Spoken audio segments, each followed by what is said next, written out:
এটি একটি মানব পাচার আইনের মামলা।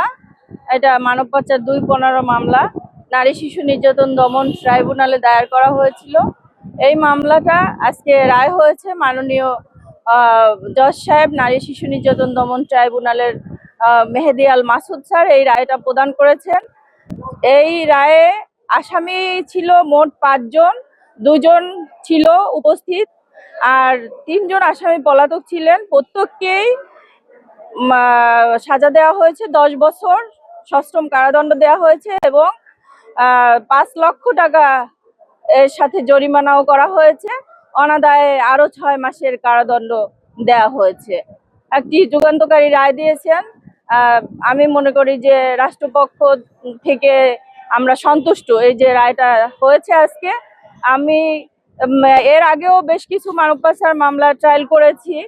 মানব পাচার মামলাগুলো আসলে অত্যন্ত দুঃখজনক যে একটা মানুষকে প্রলোভন দিয়ে একটা চাকরির আশ্বাস দিয়ে নিয়ে গিয়ে পাচার করে তাকে অমানবিক কাজ যে লিপ্ত করা হয় এবং তাকে আটক করে রাখা হয়।